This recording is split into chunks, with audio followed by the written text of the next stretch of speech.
AS kini mulai mendukung digelarnya pemilihan umum di Ukraina. Pemilu dilakukan untuk memilih anggota parlemen dan presiden. Namun hal itu ditolak mentah-mentah oleh para pejabat Ukraina. Darurat militer melarang diselenggarakannya pemilihan presiden.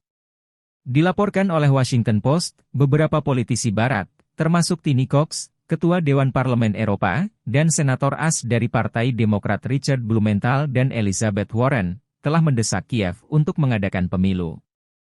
Upaya mereka juga didukung oleh Senator Partai Republik Lindsey Graham, yang menggambarkan pemungutan suara di Ukraina tidak hanya sebagai tindakan pembangkangan terhadap invasi Rusia, namun juga merupakan bentuk demokrasi dan kebebasan.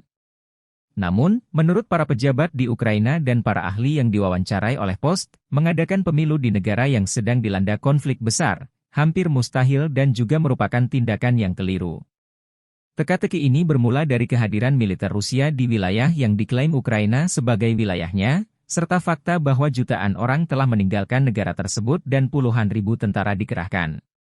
Para pejabat di Kiev dilaporkan percaya bahwa pemungutan suara besar-besaran akan mengharuskan pemerintah daerah mengatasi hambatan keuangan, logistik, dan hukum yang sangat besar.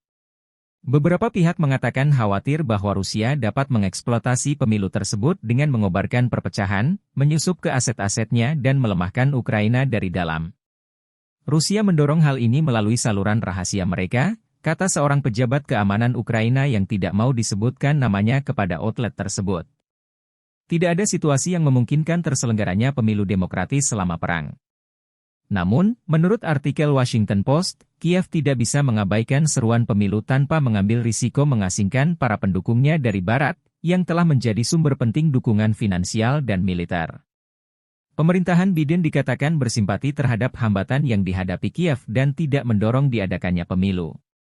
Darurat militer, yang pertama kali diberlakukan tak lama setelah dimulainya kampanye militer Rusia pada Februari 2022 dan berulang kali diperpanjang sejak saat itu, melarang diadakannya pemilihan presiden dan parlemen di Ukraina. Pada bulan Juni, Presiden Volodymyr Zelensky mengatakan bahwa pemungutan suara hanya dapat dilakukan setelah permusuhan berakhir.